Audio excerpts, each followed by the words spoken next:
नमः सिद्धेभ्यः।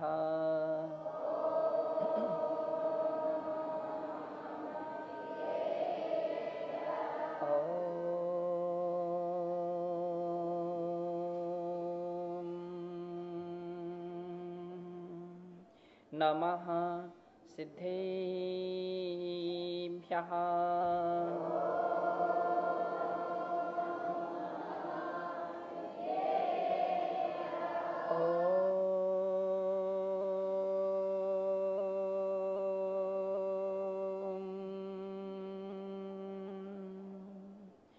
नमः सिद्धेभ्यः।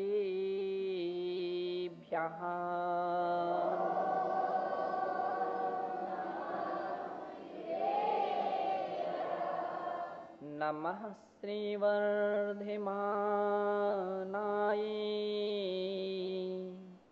निर्धूतकलिलात्मने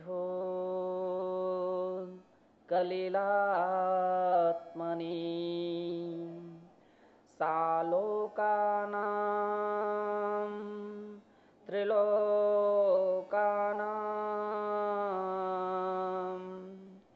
यद्विद्या दर्पणायते यद्विद्या दर्पणायते यद्विद्या दर्पणायते गुरुवः पान्ते नो नित्यं ज्ञान दर्शननायिकः चारित्रार्णो गम्भीरः मोक्षमार्गोपदेशिकः मोक्षमार्गोपदेशिकः मोक्षमार्गोपदेशिकः।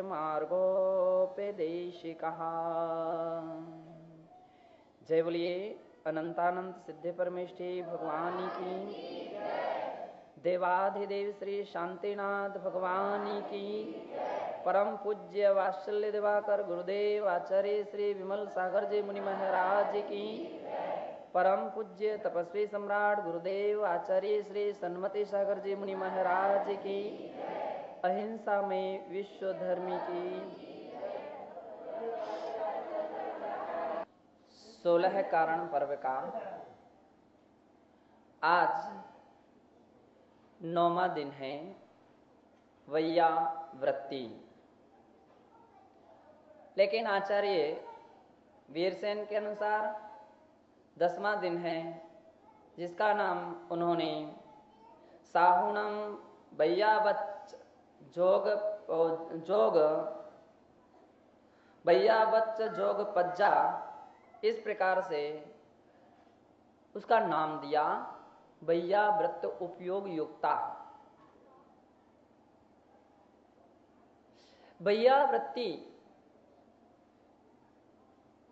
वैयावृत्ति का सामान्य अर्थ जो है उसका नाम है सेवा। सामान्य अर्थ है उसका नाम सेवा है। और आप सभी जानते हैं सेवा का फल मेवा के रूप में मिलता है। जो सेवा करता है वो मेवा पाता है, जो सेवा से दूर रहता है उसको कुछ भी नहीं मिल पाता है। लेकिन खाली सेवा ही हमारे यहाँ प्रयोजनभूत नहीं कही गई है। सेवा के पीछे बहुत बड़ा सिद्धांत है, सेवा के अंतर्गत बहुत बड़ा रहस्य है। और इसके लिए आचार्य भगवंतों ने परिभाषित दिया, जिसमें वे कहते हैं धवला पुस्तक में 13वीं पुस्तक में आचार्य वीरसेन महाराज लिखते हैं, व्यापदी व्यक्रियते तद्वैयावृत्यम। व्यापदी यत् क्रियते अर्थात आपत्ति के समय जो उसके निवारण के लिए प्रयत्न और प्रयास किए जाते हैं वह सभी वैयावृत्ति कहलाती है। साधुओं के, संतों के, आचार्यों के, उपाध्यायों के 10 प्रकार के जो स्थान शास्त्रों में कहे गए हैं, क्योंकि हर व्यक्ति की सेवा का नाम वैयावृत्ति नहीं कहा, इसलिए आचार्यों ने सेवा में और वैयावृत्ति में बहुत दोनों में अंतर रखा है। सामान्यतः सेवा तो आम व्यक्ति परस्पर में भी, बच्चे अपने माता पिता की सेवा करते हैं और कथनचित माता पिता भी बच्चों की सेवा करते हैं, लालन पालन करते हैं। इसलिए आचार्य महाराज ने सेवा संज्ञा नहीं दी है, वैयावृत्ति संज्ञा दी है। और वैयावृत्ति के लिए निर्धारित स्थान गिनाए गए हैं। तत्पार सूत्र में आचार्य महाराज ने 10 स्थान गिनाए हैं कि 10 व्यक्ति जो हैं या 10 स्थानों में 10 प्रकार में अंतर्गत साधकों की वैयावृत्ति होती है, शेष लोगों की सेवा हुआ करती है। और वह वैयावृत्ति के विषय में कहा है, आचार्योपाध्याय तपस्वी शैक्ष गिलान गण कुल संग साधु मनोज्ञा नाम। आचार्य जो मुनि पंचाचार का स्वयं पालन करते हैं और अपने शिष्यों के लिए पालन कराते हैं, वे आचार्य कहलाते हैं। आचार्यों की वैयावृत्ति करना चाहिए। उपाध्याय जो मुनि स्वयं पढ़ते हैं और अन्य मुनियों को पढ़ाते हैं, उनकी वैयावृत्ति करना चाहिए। तपस्वी जो लंबे लंबे उपवास करते हैं, योग धारण करते हैं, ध्यान करते हैं, अध्ययन किया करते हैं, आदि आदि अनेक प्रकार की काय क्लेश तप करते हैं, वे सभी तपस्वी कहलाते हैं। शैक्षा जो शिक्षाशील साधु होते हैं, जो स्वयं पढ़ते हैं और पढ़ाते हैं, वे सब शिक्षाशील साधु शैक्षिक कहलाते हैं। गिलान अस्वस्थ, बीमार, रोग से ग्रसित जो साधुजन होते हैं, उन्हें गिलान कहते हैं। गण का अर्थ होता है कि जो दीक्षित आचार्यों का शिष्य समूह होता है, वह सब गण कहलाता है। कुल जो गुरु परंपरा से चली आई हुई शिष्य परंपरा जो है, उस सारी शिष्य परंपरा का नाम कुल कहलाता है। जैसे कि परम पूज्य आचार्य महावीर कीर्ति जी महाराज के शिष्य आचार्य कुंथु सागर जी हैं, संभव सागर जी हैं, आदि आदि, और उनके शिष्य, उनके भी शिष्य हैं। महावीर कीर्ति महाराज के शिष्य परम पूज्य आचार्य विमल सागर जी महाराज हैं। विमल सागर जी महाराज के शिष्य परम पूज्य आचार्य सन्मति सागर जी महाराज हैं। आचार्य भरत सागर जी हैं, और भी उनके भी शिष्य प्रशिष्य, ऐसी जो सारी शिष्य समूह जो हैं कुल परंपरा के, वे सब कुल कहलाते हैं।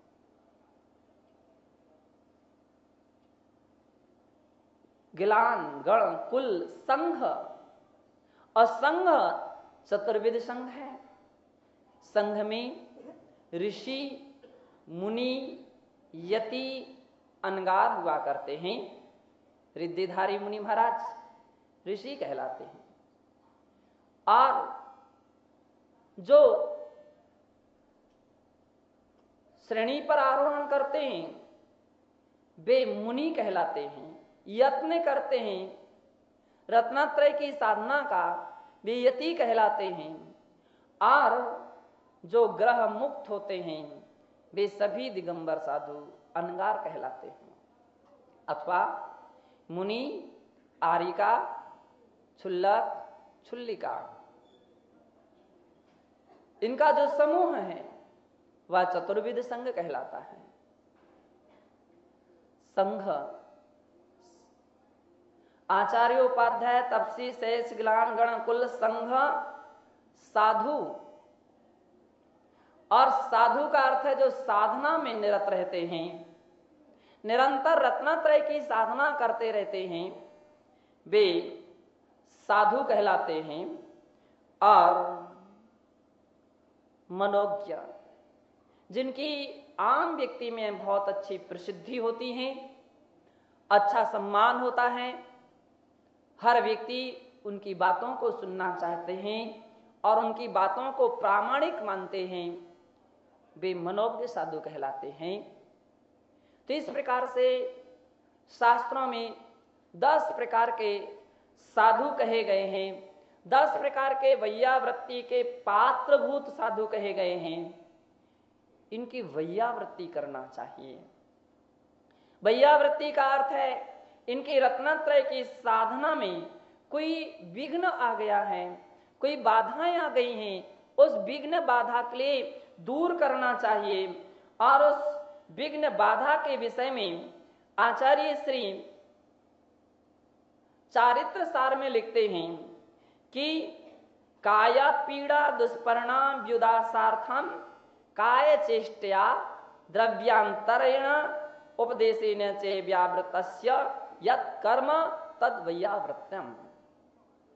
2 प्रकार की बातें वहां पर उन्होंने कही। एक काय पीड़ा दुष्परिणाम, एक काय पीड़ा शारीरिक कोई तकलीफ है उसको दूर करने के लिए, रोग बीमारी आदि को दूर करने के लिए जो कुछ प्रयत्न और प्रयास किए जाते हैं, औषधि दान आदि दिए जाते हैं, वह काय पीड़ा को दूर करने का तरीका है, ये वैयावृत्ति है, ये बाह्य वैयावृत्ति का लक्षण है। और अंतरंग वैयावृत्ति का अर्थ है कि कदाचित दुष्परिणाम किसी कारणवशात व्यक्ति के कसाएं बढ़ सकती हैं, राग द्वेष में परिणाम जा सकते हैं, और भी किस्म के धर्म ध्यान से हट करके परिणाम हो सकते हैं। तो उस परिणामों को संभालने के लिए जो उपदेश आदि दिया जाता है, शब्द प्रयोग किए जाते हैं, वह सब वैयावृत्ति कहलाती है, वह सब वैयावृत्ति कहलाती है। यानी 2 प्रकार की बातें आचार्य महाराज ने कही। एक तो शारीरिक कष्ट को दूर करने के लिए प्रयत्न करना चाहिए, और शारीरिक कष्ट को दूर करने के विषय में आचार्य समंत्रभद्र महाराज लिखते हैं, व्यापत्ति विपिनोदा पदयो संवाहनम च गुणो रागान् वैयावृत्तम यावान् नुपग्रहोन्योपि संयमीनाम्। वे कहते हैं गुण रागात्, गुणों के अनुराग वश, क्योंकि पहला लक्षण है कि वैयावृत्ति कौन, किसे चिंता है वैयावृत्ति की? सम्यक दृष्टि को चिंता होती है। जो सच्चा धार्मिक होता है, धर्मात्मा होता है, उसे दूसरे धर्मात्मा के विषय में चिंता हुआ करते हैं, क्योंकि उसका एक सम्यक दर्शन का गुण, पहला गुण है वात्सल्य नाम का गुण है। और वह वात्सल्य गुण के पूर्व भी श्रद्धा के आधारभूत देव, शास्त्र और गुरु हैं। सम्यक दर्शन के आधारभूत देव, शास्त्र, गुरु हैं, जिन पर वो श्रद्धा करता है। जिस श्रद्धा के बल पर उसका सम्यक दर्शन रूपी महल खड़ा रहता है, वह श्रद्धा के आधारभूत स्तंभ जो हैं, वह एक अन्य स्तंभों के सदृश गुरु का भी स्थान है। और उन गुरुओं के प्रति श्रद्धा जब उत्पन्न होती है तो सहज मात्रा में भक्ति उमड़ती है। हमेशा ध्यान रखना, श्रद्धा भक्ति को जन्म देती है, श्रद्धा भक्ति को उत्पन्न करती है, और श्रद्धा से भक्ति की पहचान होती है और भक्ति से श्रद्धा की पहचान होती है कि भक्ति व्यक्ति के अंदर में क्यों उमड़ती है, क्यों व्यक्ति इतना दौड़ा आता है, क्यों दिन रात एक करता है, इतनी मेहनत क्यों करता है। उसके पीछे छिपी हुई भूमिका है श्रद्धा। श्रद्धा व्यक्ति के लिए उदासीनता नहीं लाने देती है। अपने आराध्य के प्रति, अपने पूज्यों के प्रति, अपने गुरुओं के प्रति सहज मात्रा में उत्सुकता उत्पन्न करती हैं कि मैं अपने गुरुओं को देख तो लूं, कम से कम कहाँ हैं, कैसे हैं, किस स्थिति पर हैं, कोई तकलीफ और परेशानी तो नहीं है। यदि तकलीफ और परेशानी है तो वो चीख उठता है। आपको पता होगा कि राजा श्रेणिक ने एक बार यशोधर मुनि महाराज के गले में मरा हुआ सर्प डाल दिया था,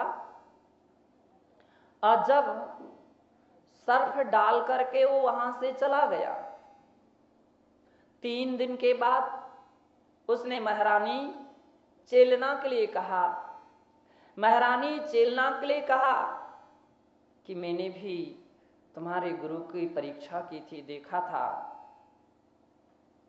कि कैसे साधक हैं, और 3 दिन पहले मैंने उनके गले में एक मरा हुआ सर्प डाला था।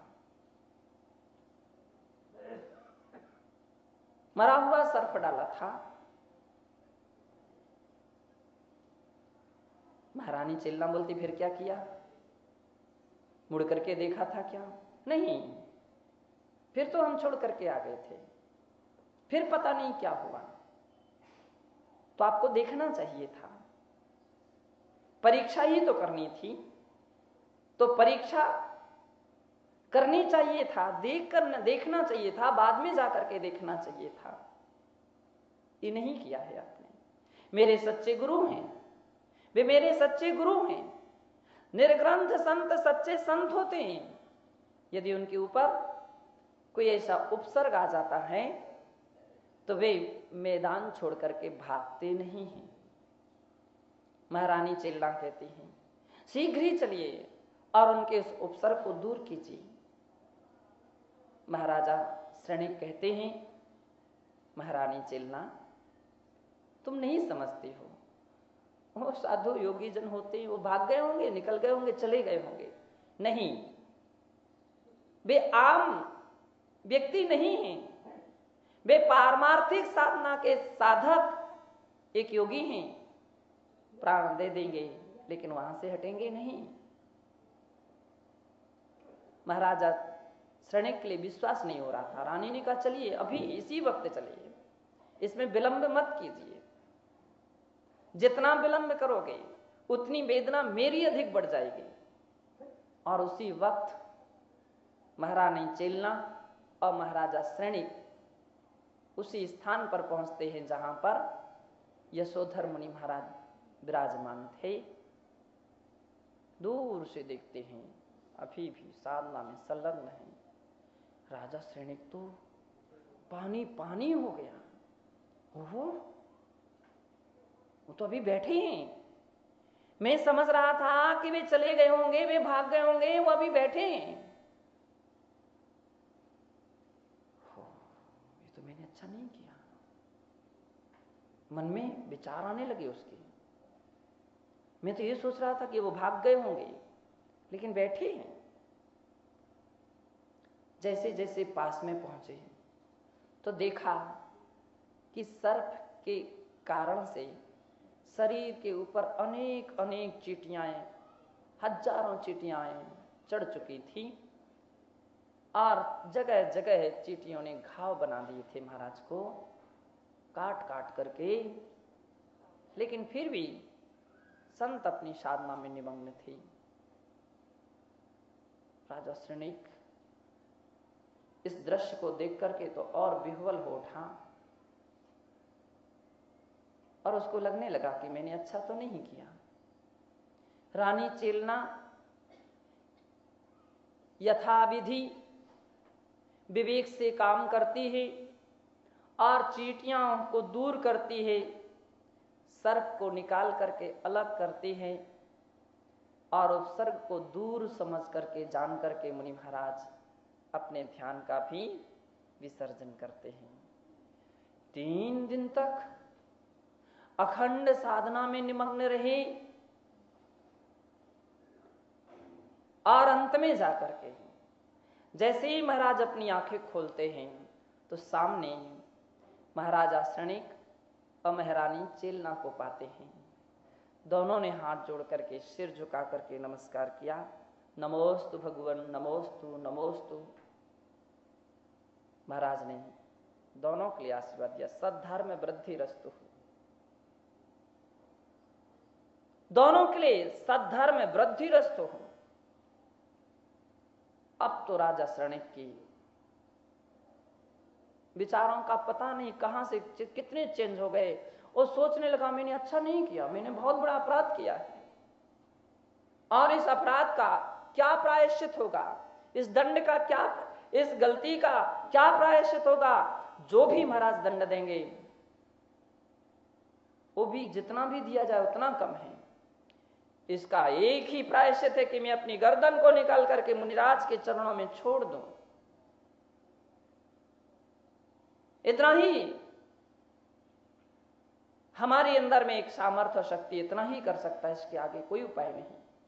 राजा श्रेणिक जैसे ही सोच रहे थे उसी वक्त मुनि महाराज कहते हैं, राजन पाप का प्रक्षालन आत्महत्या से नहीं होता है। पाप का प्रक्षालन गर्दन काटने से नहीं होता है।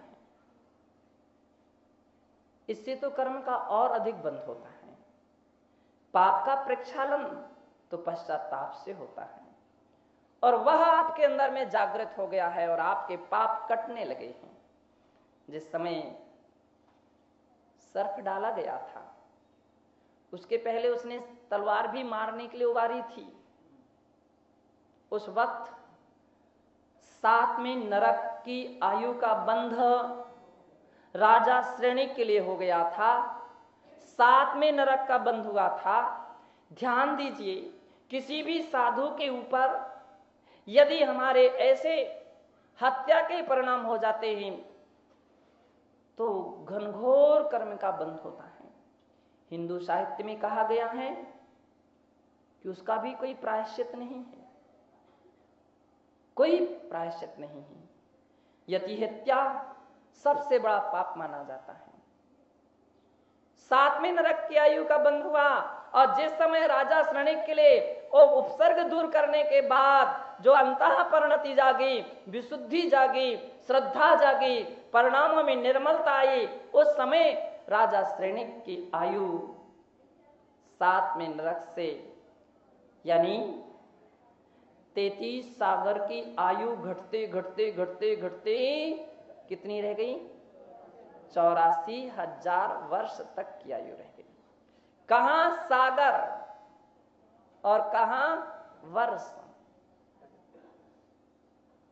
84,000 वर्ष की आयु रह गई। आचार्य भगवान कहते हैं इसलिए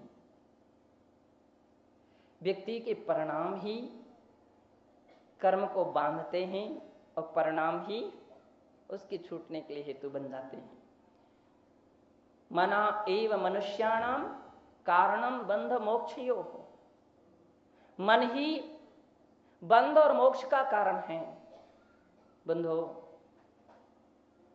कहने का तात्पर्य है कि जो सम्यक दृष्टि जीव हुआ करते हैं, साधर्मी के ऊपर जब कोई आपत्ति आती है, विपत्ति आती है, तो सबसे अधिक पीड़ा सम्यक दृष्टि को हुआ करती है। आपको पता है अपन लोगों ने रक्षाबंधन के दिन कहानी पढ़ी थी अकंपनाचार्य महाराज की। 700 मुनि महाराजों के उपसर्ग को अपने ज्ञान से जानकर के सबसे अधिक हृदय द्रवित हुआ था तो किनका हुआ था सबसे पहले? नहीं नहीं नहीं, सबसे पहले सागर सेन नाम के जो मुनि महाराज थे, सागर सेन नाम के मुनि महाराज थे, जिन्होंने श्रवण नक्षत्र को कंपायमान हुआ देखा और अपने ज्ञान से समझा कि नक्षत्र इस वक्त क्यों कांप रहा है, और समझ लिया था कि किसने मुनि महाराजों पर अकंपनाचारी मुनि महाराज पर घनघोर उपसर्ग हो रहा है, सारे संघ के ऊपर उपसर्ग हो रहा है, 700 मुनियों पर उपसर्ग चल रहा है। और वे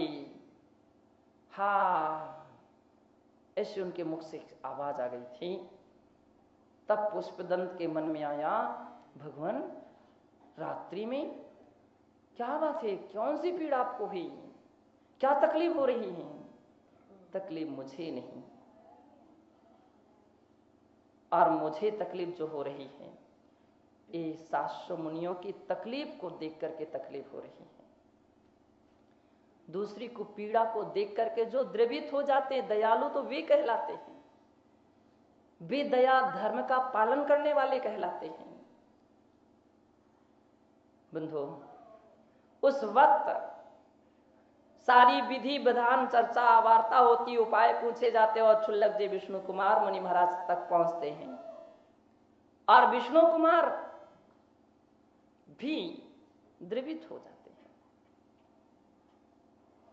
यदि ऐसा है तो मैं शीघ्र ही उस उपसर्ग को दूर करूंगा, और उन्होंने हर प्रकार से प्रयत्न करके उपसर्ग को दूर किया था।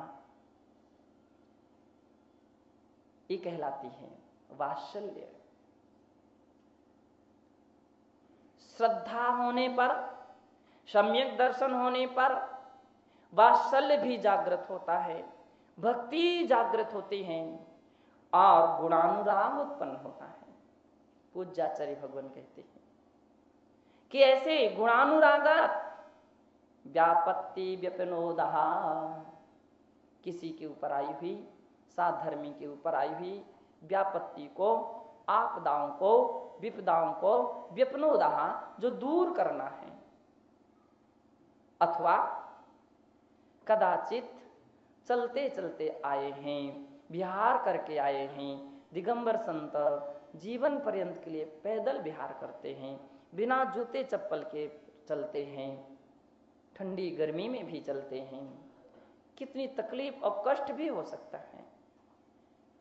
ऐसा समझ करके पदयो संवाहनम च, उनके पदयो संवाहनम, पाद मर्दन करना, पैर दबाना, ये भैया वृत्ति है।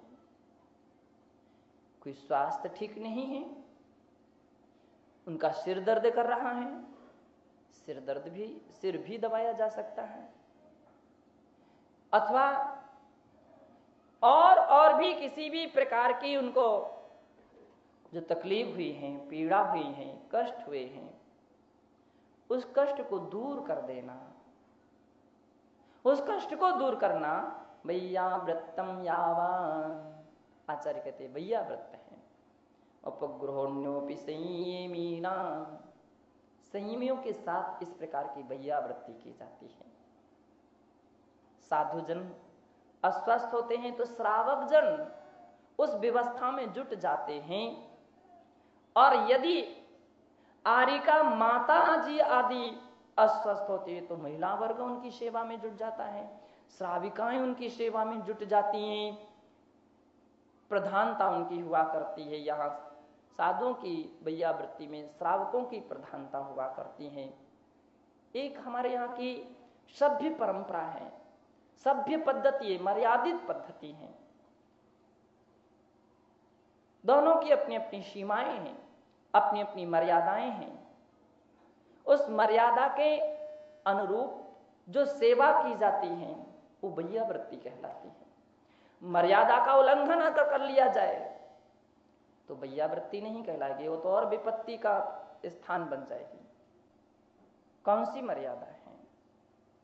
तो सब अपनी अपनी मर्यादा में रह करके अपने अपने हिसाब से सेवा किया करते हैं, वह भैया वृत्ति कहलाती है। और ऐसी भैया वृत्ति व्याधि को दूर करने के लिए, उपसर्ग को दूर करने के लिए, परिसर से हुआ जो कष्ट है उसको दूर करने के लिए आहार विहार आदि से चल करके आए हैं, थक गए हैं, उस दृष्टि से प्रत्यावस्थापनम इत्येवम आदि वैयावृत्तियम, ये तो बाह्य वैयावृत्ति के इस प्रकार के हेतु दिए हैं कि इस प्रकार से जो प्रयास किए जाते हैं वह वैयावृत्ति हैं। और वैयावृत्ति करने से कोई लोग बोलते हैं लाभ क्या मिलता महाराज सेवा करने से, तो आचार्य भगवान लिखते हैं समाध्याधान विचिकित्सिता भाव प्रवचन वात्सल्यत्यादि हम, इससे व्यक्ति की समाधि की भावना प्रकट होती है।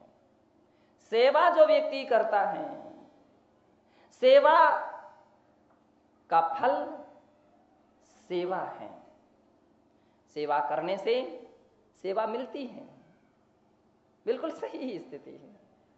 जब हम परस्पर में कोई अस्वस्थ हो जाता है, आप उसकी सेवा करोगे, कदाचित आप अस्वस्थ हो जाएंगे तो आपके पास भी सेवा करने के लिए आएगा, वो आपके पास भी आएगा। आपने दूसरे के कष्ट में दूर करने में प्रयत्न किया है तो वो भी कभी तुम्हारे ऊपर आए हुए कष्टों को दूर करने में सहयोगी बन जाएगा। इसलिए वैयावृत्ति की जाती है। वैयावृत्ति से वैयावृत्ति तत्कालता में मिलने लगती है और वैयावृत्ति से तत्कालता में अपनी वैयावृत्ति हो जाती है। अपन गुरुजनों की सेवा करते हैं, सत्य यह है अपनी सेवा हो जाती है, थकान दूर हो जाती है, अपनी थकान भी दूर हो जाती है। क्यों?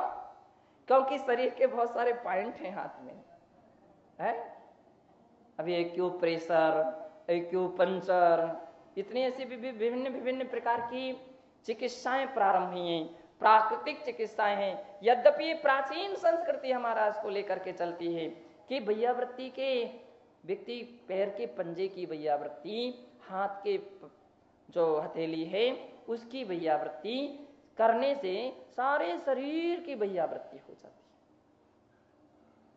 सारे शरीर की। आपने कभी देखा भगवान माता की भगवान महावीर स्वामी की जो मां त्रिशला थी, और जब तीर्थंकर वर्धमान उनके गर्भ में थे तो देवांगनाएं उनकी सेवा करती थी। कहीं आपने चित्र देखे होंगे, ग्वालियर के किले में वो पत्थर की मूर्तियां भी हैं, और भी स्थान पर जहां पर वैयावृत्ति चल रही। लेकिन वैयावृत्ति किसकी चल रही है? विशेष करके देवांगनाएं उसके चरण को पकड़े हुए हैं, पैर पकड़े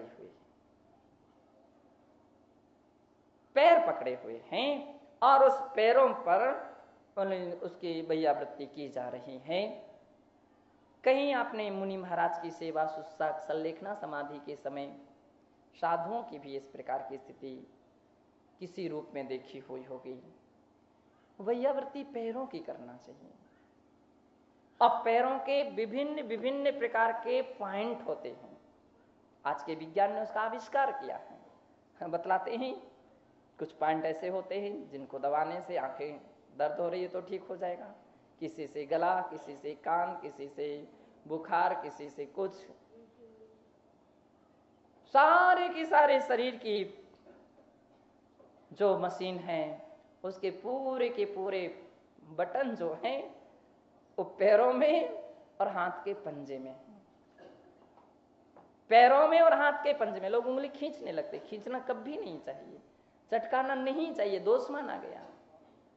उसके पॉइंट, उन पॉइंटों को प्रेशर दिया जाता है, ऐसा ऐसा दबाते हैं तो उससे उस स्थान पर जहां उनको तकलीफ, परेशानी, पीड़ा होती हो हल्की हो जाती है और दूर हो जाती है। ऐसी आचार्य भगवान कहते हैं कि गुण के अनुराग बस इस प्रकार की जो सेवा शुश्रूषा करना है वह वैयावृत्ति कहलाती है। और तो उस वैयावृत्ति का पहला फल दिया है कि आपने दूसरे की वैयावृत्ति की है उसके धर्म ध्यान में आए हुए विघ्न बाधाओं को दूर किया है, तो आपके लिए भी एक ऐसा ही अनुकूलता मिल जाएगी कि आपकी भी इस प्रकार के ऊपर आए हुए विघ्न बाधाएं दूर हो जाएंगी। समाधि, आधान, विचिकित्सा और गिलानी को जीतने के लिए ये बड़ी समस्या है कि गिलानी साधकों के शरीर में सहज मात्रा में आ सकती हैं, स्नान नहीं करते हैं, दंत धावन नहीं करते हैं इत्यादि परिस्थिति बसात। यद्यपि मेरा तो यहां तक सोचना है कि मुझको तो लगता है दुर्गंध नहीं सुगंध आने लगती है।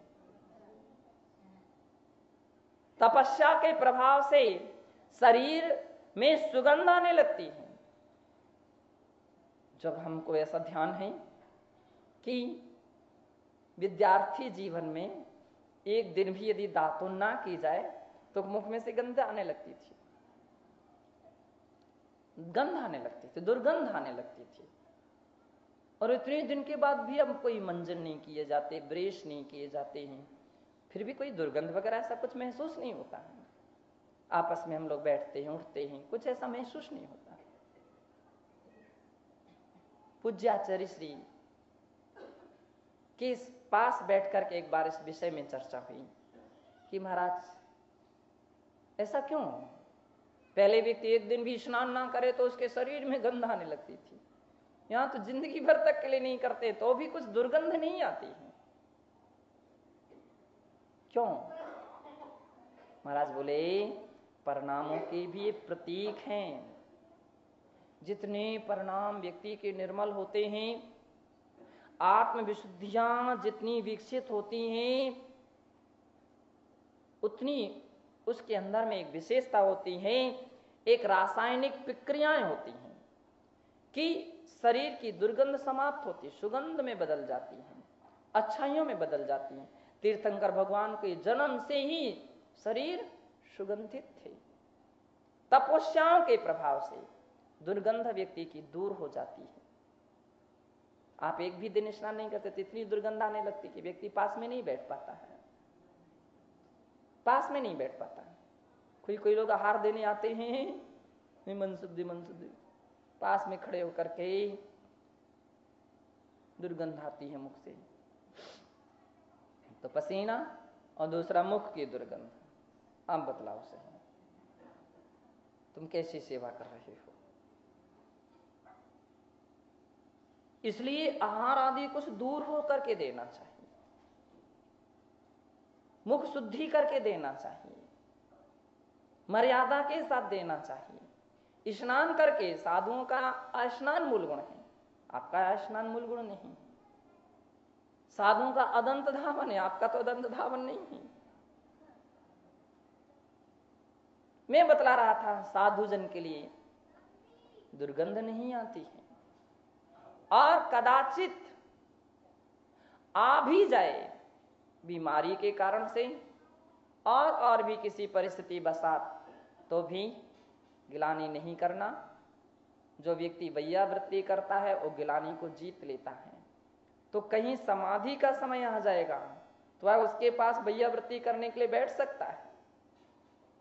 जिसने पहले से ऐसा अभ्यास नहीं किया है वो तो बिल्कुल पास में बैठना ही बड़ा मुश्किल हो जाएगा उसको। इसलिए भी वैयावृत्ति करते रहना चाहिए ताकि उस परिस्थिति पर भी हम गिलानी को जीत सकें। क्योंकि शरीर है, हो सकता है अस्वस्थता बस संलेखना के समय या अन्य समय किसी को उल्टी हो जाए। अब उल्टी हो गया, कोई जान करके तो नहीं कर रहा है, वो अस्वस्थ है, तो साफ कौन करेगा? जंगल में कोई ऐसे स्थान पर कोई नहीं, वो काम आपको ही करना पड़ेगा।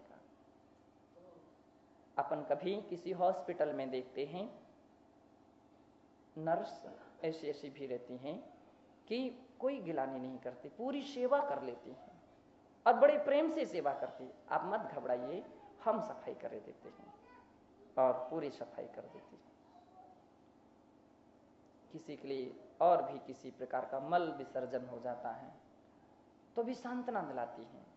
और सत्य ये है, ऐसी परिस्थिति में यदि किसी ने इस प्रकार की बात कह दी तो उसको बड़ा आत्मसंतोष जैसा होता है, बड़ी आत्मीयता होती है। अन्यथा एक तो बीमार, और ऐसी परिस्थिति में तो और घबरा जाता है कि अब को मेरे पास तो व्यक्ति कोई बैठेगा ही नहीं, तो उसको और घबराहट हो जाती है।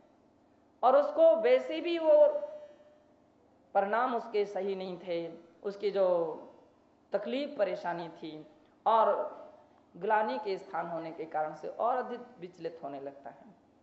लेकिन उस वक्त कोई उसकी इस प्रकार की सेवा कर दे कि आप घबराइए नहीं, मैं हूं ना, ये सब काम मेरा है, अरे मैं भी तो आपका भाई हूं, मैं भी तो आपका कोई ना कोई हूं, आप बिल्कुल चिंता नहीं कीजिए। घर में बच्चे होते हैं और बच्चे हैं सभी सब काम कर देते हैं ना, हैं सु कर देते हैं। अब क्या करोगे, उसको जीत लेते हैं ना गिलानी को, उस जैसी गिलानी को आप लोग जीत लेते हैं। धर्मात्मा धार्मिक लोगों की गिलानी को जीतते हैं। और तो क्या हो, तो समझो आप बच्चे हैं, बूढ़े पुराने घर के सदस्य भी होते हैं, भी हर परिस्थिति को अपन लोग जीतते हैं, हर परिस्थिति को निभाते निभाते हैं। क्यों, ये सहज स्थितियां हैं। शरीर का एक ऐसा धर्म है कि किस परिस्थिति में कैसा हो जाए कुछ भरोसा नहीं है।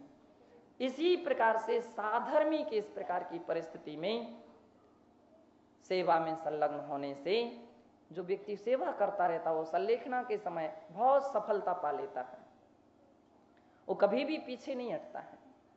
हमने देखा परम पूज्य आचार्य धर्म सागर जी महाराज के संग में जब हम लोग संघ का उनके साथ विहार कर रहे थे तो रास्ते में एक ब्रह्मचारिणी थी, सुदर्शन सागर जी महाराज की गृहस्थिक बहन थी।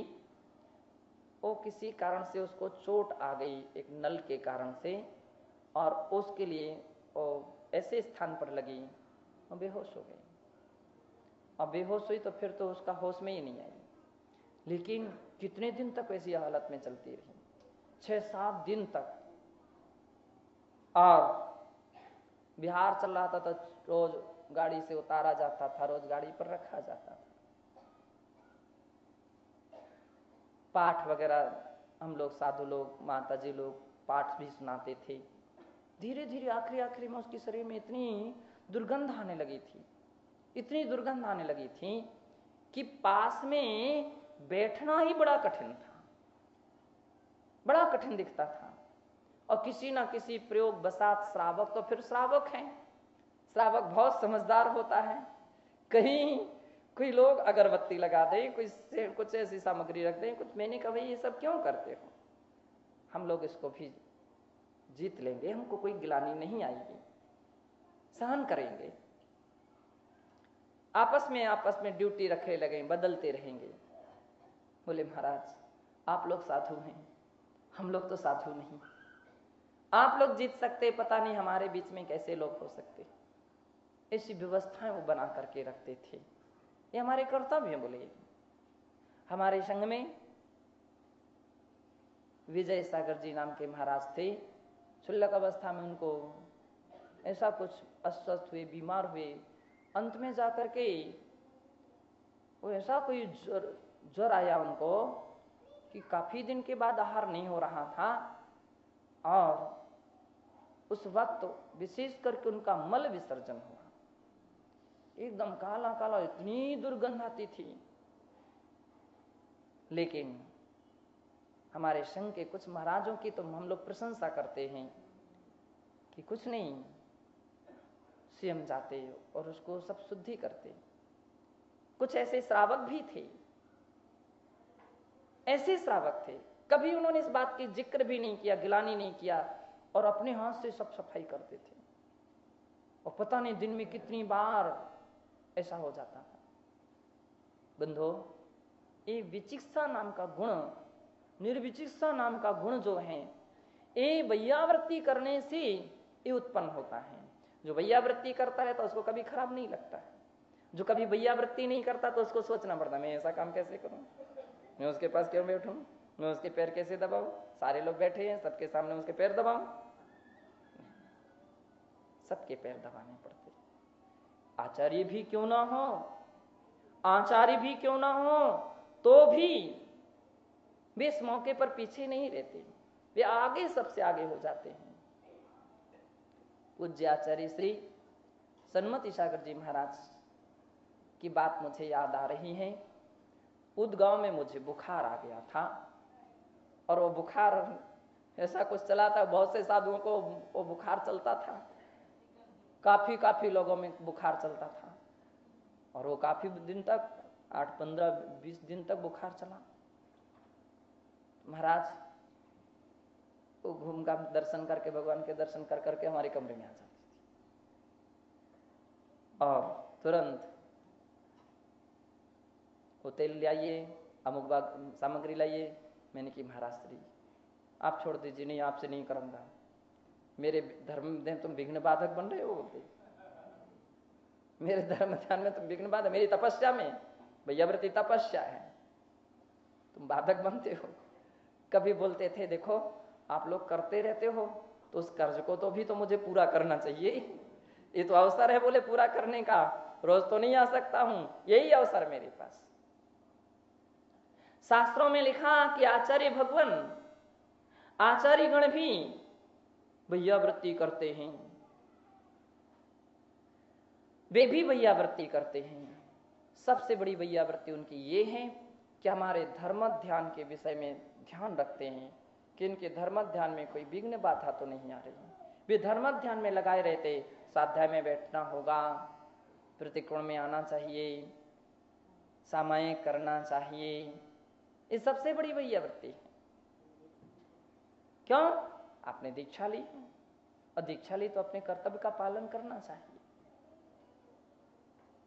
कितने प्रकार से प्रयत्न करते हैं, समझाते हैं, बुझाते, आइडिया देते हैं, संस्कार देते हैं। यदि वे संस्कार देना बंद कर दें, वे कंट्रोल करना बंद कर दें, तो अपन तो अनादिकाल से अनाड़ी जैसे रह जाएंगे, हैं? धर्म ध्यान के कोई अभ्यास सब धीरे धीरे बंद हो जाएगा। महाराज हमारा स्वास्थ्य ठीक नहीं है, हम आराम कर लें, महाराज रोज रोज हाँ कह देगा, हाँ ठीक है कर लो, तो धीरे धीरे सामायिक, स्वाध्याय, प्रतिकोण सब उसका छूट जाएगा, और छूट जाएगा तो फिर उसकी दीक्षा को धारण करना भी व्यर्थ हो जाएगा।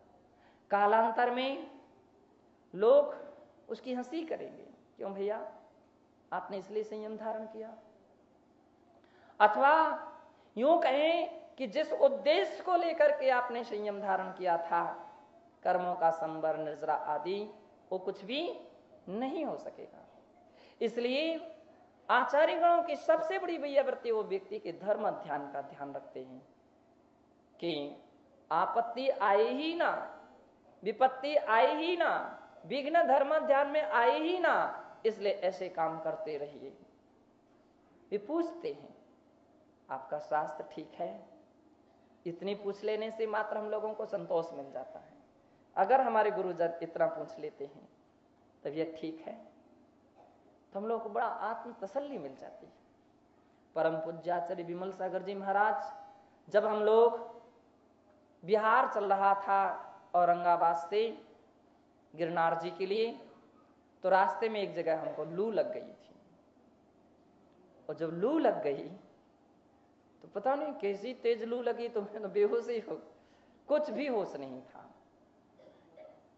तो संग में एक मगन लाल करके एक अंगूठी बेचने वाला व्यक्ति भी रहता था। वो पता नहीं कहाँ से आम लाया और आम उसको मलता रहा, और वो कितने बजे से, लगभग 10:30, 11:30, 12 बजे से हम लोग लगभग सामयिक में बैठे, और मैं तो लेट ही गया था, और 3 बजे तक स्वाध्याय चलता था। महाराज ने देखा विराग सागर जी नहीं आए, किसी ने बतलाया कि वो तो उनको स्वास्थ्य ठीक नहीं है, बुखार आ गया। महाराज उस समय आए, पता नहीं कितने बजे तक, कब तक वो बैठे रहे, भिन्न भिन्न प्रकार के युक्ति बतलाते रहे, ऐसा कीजिए वैसा कीजिए। और जब मेरी एकदम आंख जैसी खुली, ऐसी खुली जैसे सो करके उठा होगा, मैंने देखा, मैंने कह रहे ये तो चारों तरफ से महाराज लोग बैठे, आचार्य श्री बैठे। महाराज ने कहा तकलीफ, स्वास्थ्य ठीक नहीं है, आप मत घबराइए, आज विहार नहीं करेंगे। मैंने कही नहीं महाराज। तो महाराज कहते चल सकते हो? मैंने कहा हाँ। बोले कोई बात नहीं, थोड़ा चलेंगे। और ऐसा प्रोत्साहन दे दे करके आचार्य धर्म सागर जी महाराज के संग में भी एक बार हमको ऐसे ध्यान है कि जिस समय वहां पर भी एक बार बुखार आ गया था, तो ठंडी दे करके बुखार आया था, तो इतनी जोर से ठंडी लग रही थी, इतनी जोर से ठंडी लग रही थी कि उस समय एक ब्रह्मचारी, वृद्ध ब्रह्मचारी थे, वो तो चटाई उड़ाते गए और हम भी शांति से पड़े रहे। वो चटाई पर चटाई उड़ाते रहे, घास उड़ा दिया, कितना क्या उड़ा दिया होगा उन्होंने, फिर भी मुझे